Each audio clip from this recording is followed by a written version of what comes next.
Assalamualaikum warahmatullahi wabarakatuh. Selamat pagi, sahabat-sahabat Ikat Paudi dimanapun berada. Kita bertemu lagi bersama dengan Ikatan Dokter PAUD Indonesia. Apa kabar hari ini? Semuanya baik?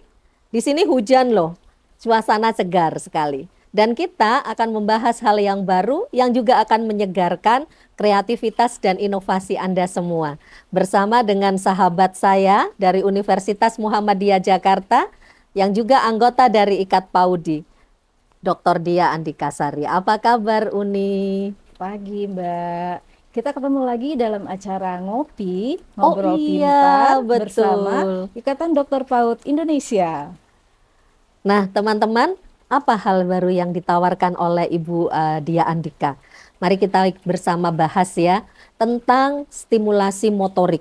Nah, Uni, ini ada kasus nih. Gimana Mbak? Kami itu seringkali bertemu dengan guru PAUD yang beranggapan bahwa motorik kasar itu nggak penting untuk anak. Jadi olahraganya ya seada-adanya aja begitu. Kalau kalau lagi nggak males bikin permainan, paling-paling juga seperti engklek, latihan melompat dengan satu kaki, yang kayak gitu.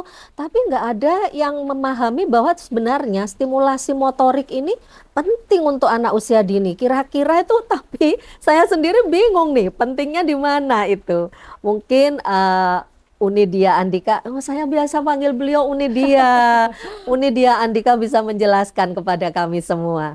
Iya, makasih ya Mbak Diah ya. Jadi sebenarnya ya Mbak Diah dan teman-teman semua, motorik itu memang seringkali dianggap tidak terlalu penting karena sesuatu hal yang biasa dan natural gitu ya. Jadi bukan yang nggak penting sih, tapi karena natural gitu ya. Nah, untuk itu sebenarnya guru-guru perlu dibekali dengan pengetahuan gimana sih sebenarnya untuk menstimulasi perkembangan motorik anak usia dini. Oh gitu ya Uni ya. Kalau aku Uni ya pernah ngalami tuh kayak gini. Anak itu saya peragakan ya. Jadi ini ada anak nih usia 3 tahun Uni ya. Terus anak ini mau diajak bergerak. Diajak bergerak. Ayo langkahkan 2 kaki ke kanan. Anaknya cuma dia melongo gini nih. Nah, kan aku terus merasa anak ini pertama nggak kenal dengan suara atau bagaimana dengan kata, dengan bahasa yang disampaikan guru atau bagaimana begitu.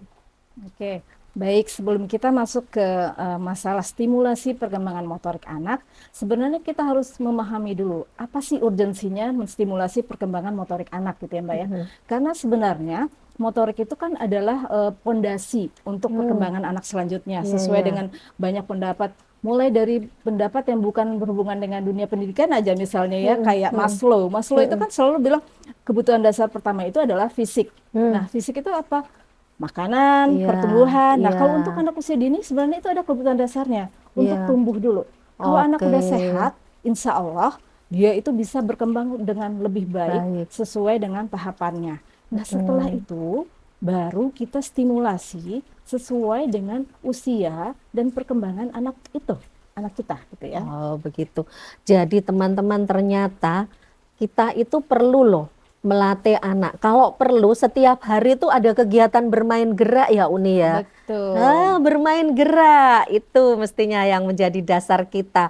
Bukan berolahraga saja, tetapi bermainnya juga ada pentingnya untuk anak. Lah, kita melihat lagi nanti lebih jauh ya Uni, bagaimana Hmm, sebenarnya bermain. Mungkin nanti bisa dicontohkan Uni. Kalau iya. saya sendiri, saya merasa bahwa saya pernah membaca tentang teori perseptual motor. Anak-anak itu mempersepsikan gerak sebagai pengembangan kosakata mereka. Nah, hal ini kadang-kadang dianggapnya mungkin tidak terlalu berhubungan. Tapi Ibu Dia Andika ini pernah punya satu video YouTube. Nanti boleh deh kita lihat ya. Nanti mungkin apa Bu Dia bersedia menuliskan di komen link YouTube-nya. Tapi itu sangat menarik. Jadi di sana itu ada istilah peta umpet, misalnya begitu. Ada istilah mengecil. Coba badannya dibuat semengecil mungkin. Mungkin kalau untuk orang yang berbahasa Indonesia sehari-harinya tidak masalah Uni, dia bisa paham. Tapi seperti lingkungan saya ya, bahasanya itu bahasa daerah kebanyakannya. Ini nanti mungkin bisa diperagakan ya Uni, tapi satu hal Uni yang saya lihat itu seringkali guru-guru itu hanya menggunakan bahasa yang katakanlah sehari-hari tanpa menyadari bahwa bahasa baru itu diperlukan untuk anak supaya mereka berkembang juga kemampuan komunikasinya begitu. Jadi misalnya hal-hal yang katakanlah tidak sering kita gunakan. Seperti yang saya lihat peta umpet kalau di daerah saya bakalan orang nggak ngerti. Tapi kalau bilangnya itu singiden-singidenan atau main bahasa Indonesianya mungkin sembunyi-sembunyian. Mungkin orang tua ataupun guru ataupun anak sendiri itu paham. Tapi kalau peta umpet mereka mungkin nggak paham loh nih. Tapi mungkin kalau untuk yang biasa berbahasa Indonesia hal itu bukan menjadi hal yang baru. Nah, kita akan berbicara nanti lebih jauh bagaimana stimulasi gerak itu mempengaruhi perkembangan kosakata anak juga dengan cara mempersepsikan motoriknya, perkembangan motoriknya. Kita nanti kembali lagi ya nih setelah ini ya nih. Oke, terima kasih. Teman-teman, di studio ini kami cuma tidak hanya kami berdua loh. Ada juga audiens yang datang jauh-jauh ini. Ada yang datang dari Kerawang. Hai Bunda Leli. Dari Ada Padang. juga dari Padang ya Uni ya. Uni Neni. Selain tuan rumah, ada Mbak Iva dan ada Mbak Yesi Gusman tentunya yang selalu setia menemani kami. Ini luar biasa loh, ada yang bahkan tidak ikut berlibur dengan anaknya khusus buat hadir. Wow, semoga menjadi jariah yang manfaat juga nantinya. Kita kembali ya teman-teman. Uni, ini gini, tadi kan aku udah cerita tentang kasus sedikit ya. Nah, bisa nggak sih Uni memperagakan begitu? Pada saat bagaimana supaya anak itu bisa melakukan perseptual motor dengan kegiatan gerak yang dia lakukan. Nah, dalam hal ini tentu konteksnya mungkin sambil bermain ya. Iya, Nah, betul. bisa nggak ya Uni ya? Bisa dicontohkan nggak? Ya, jadi gini Mbak Dia dan juga teman-teman, kalau saya ini kan hasil penelitian ya, namanya bermain gerak. Jadi kita memang bermain dan bergerak gitu untuk menstimulasi. Sebenarnya bukan cuma perkembangan motorik anak aja, tapi termasuk perkembangan bahasa dan juga perkembangan kreativitas. Karena di sini anak-anak diminta untuk berimajinasi. Nah, jadi kata kuncinya adalah coba bayangkan, gitu ya. Saya ini ya, Iya, misalnya iya. gini nih. Nah, jadi kalau misalnya kita di kelas bersama anak-anak, kita bisa ngajak anak bermain. Kalau saya tuh dulu ngajar di TK, memang sukanya ngajaknya olahraga, karena memang kebetulan sebelumnya olahraga gitu ya. Nah, biasanya dimulai misalnya gini, coba bayangkan kalau kamu menjadi kecil banget, sekecil yang kamu bisa. Kita mengecil, terus anak-anak juga ikut mengecil, sampai akhirnya kita ngomong lagi.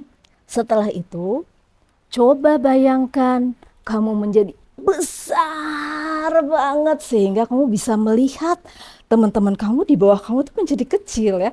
Jadi kita tuh berekspresi juga waktu ngomong. Kita meminta anak untuk melakukan apa yang kita harapkan, berarti mereka itu udah belajar untuk menerima instruksi. Itu pertama.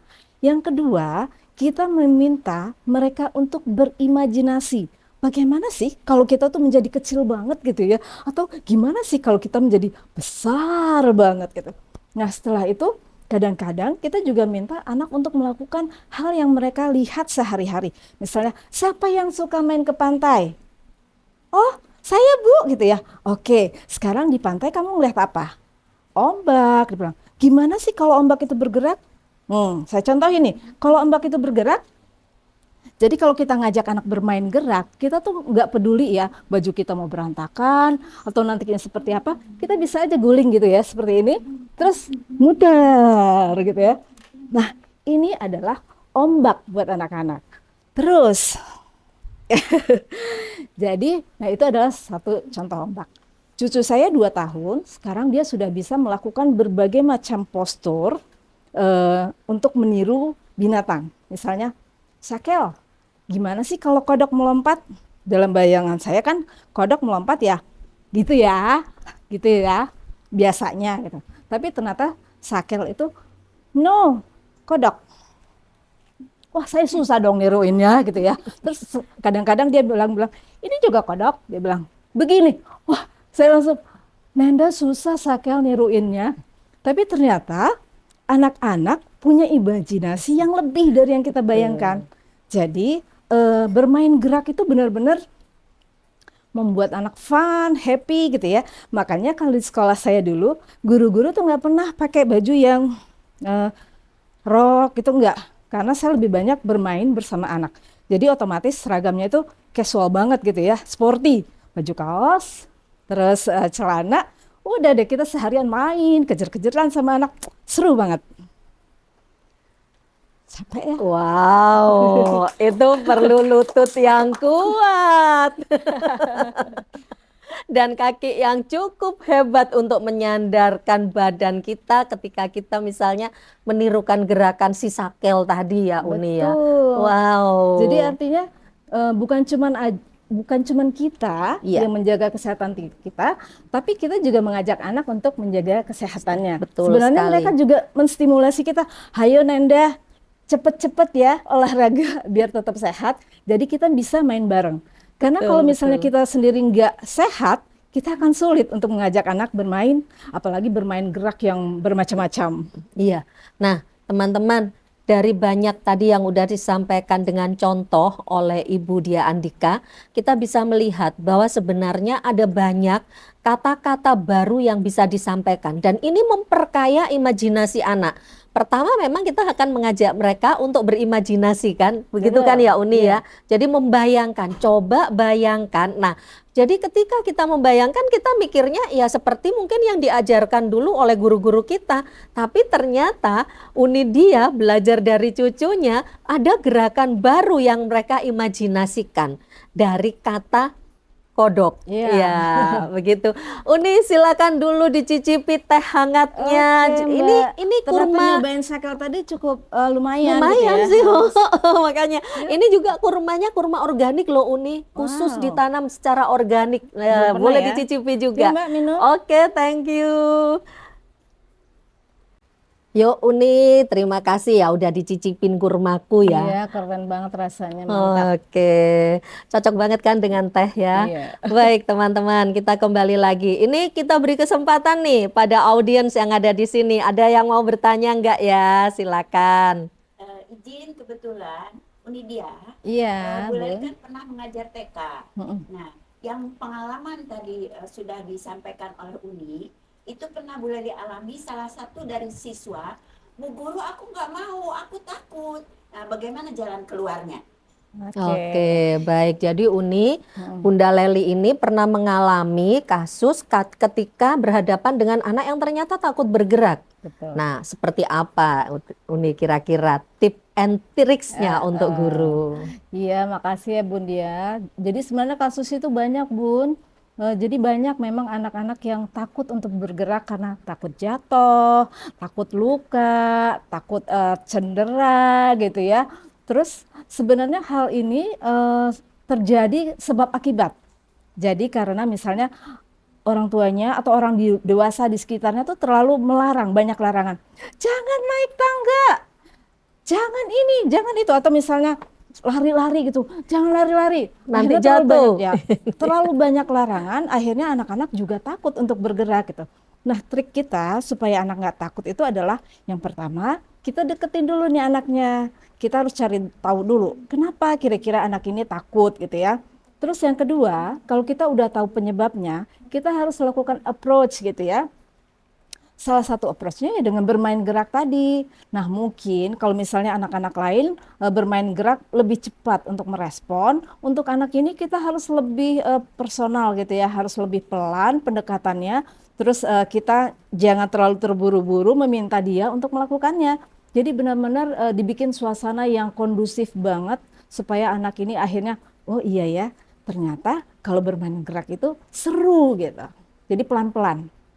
Gitu Bunda, kira-kira jawab nggak? Ya. Bagaimana kasih. Bunda Leli? Terima kasih. Oh gitu ya. Mudah-mudahan jadi pengalaman. Oke, terima kasih Bunda. Sukses selalu Bunda. Teman-teman, jadi Anda yang menjadi pelaksana di lapangan jangan merasa khawatir ataupun kemudian beranggapan bahwa anak Anda itu penakut. Bisa jadi karena stimulasi yang dilakukan oleh lingkungan sekitarnya yang memberikan pengalaman untuk dia menjadi agak Penakut. sedikit traumatis Betul. begitu ya Uni ya.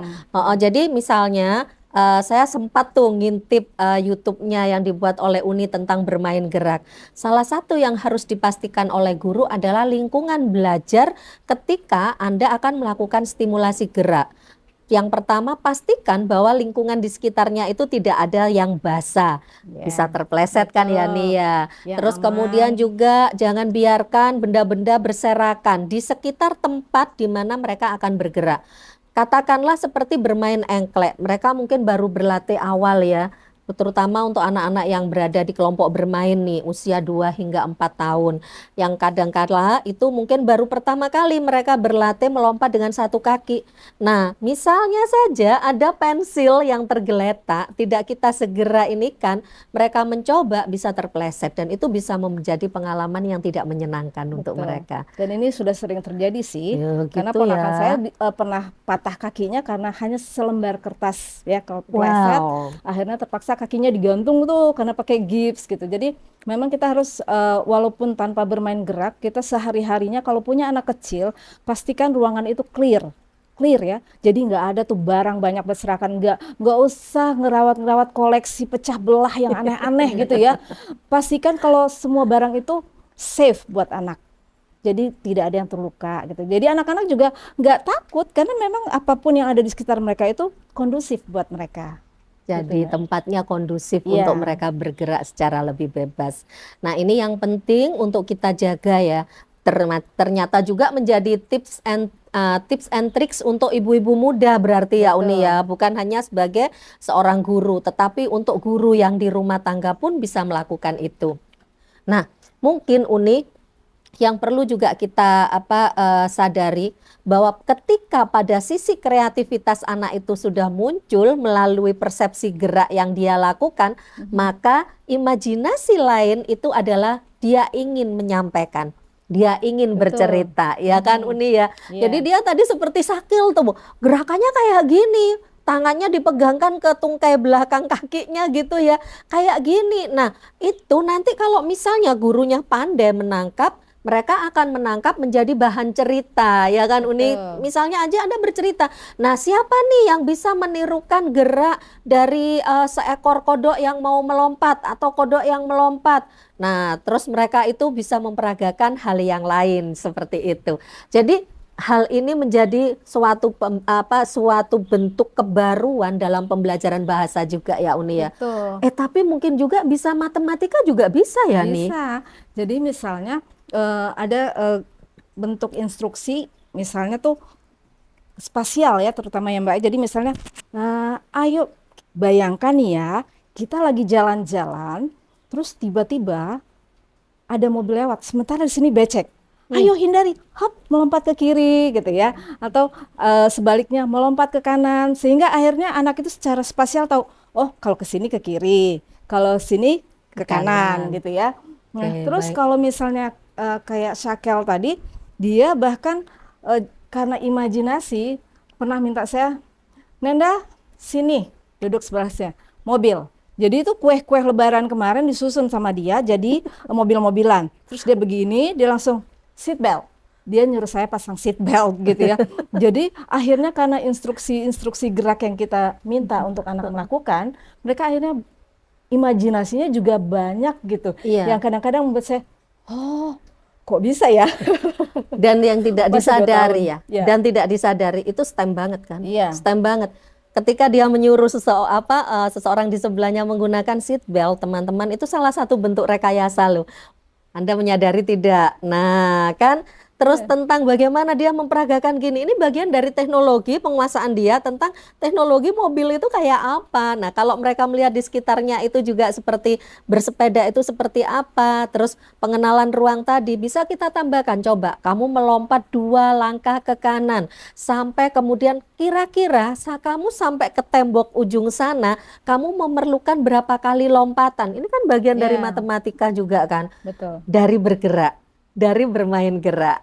Oke, Uni, hal Jadi yang sangat banyak menarik sekali ya. manfaat dari bermain gerak, bukan hanya motorik ya. Itu hanya sebagai media perantara, tapi untuk perkembangan bahasa, perkembangan kreativitas, gitu itu Mm-mm, banyak banget mm-mm, manfaatnya. iya. Matematika Bersiaplah juga ya, tadi. Eh, bersiaplah untuk menghadapi Gen Z yang lebih kreatif dan inovatif ya Uni betul. ya. Oke, melalui bermain gerak. Teman-teman, jangan lupa ya nanti ikuti ke arahan-arahan ataupun bahasan-bahasan, lebih cocoknya bahasan kali ya. Tema-tema baru yang ditawarkan oleh kami di Ngobrol Pintar, ngopi bareng IKAT PAUDI, Ikatan Dokter PAUD Indonesia. Anda akan diajak untuk membahas tema-tema yang katakanlah mungkin melalui kegiatan-kegiatan sehari-hari bermain bersama anak, baik itu ada di sekolah ataupun di rumah ya Uni. Ya, Oke, jangan betul. lupa like, subscribe, Subscribe. and share. Dan Iya. juga komen Anda, kami tunggu untuk apa sih yang ingin Anda ketahui, akan coba kami untuk bahas di sini. Begitu teman-teman, kita bertemu lagi di lain waktu Uni. Terima Terima kasih banyak untuk kasih Mbak kehadirannya. Diah. Terima Ya. kasih juga Terima untuk para kasih teman-teman audiens. semua. Hebat sekali Anda hari ini. Sampai bertemu lagi. Assalamualaikum. Assalamualaikum warahmatullahi wabarakatuh.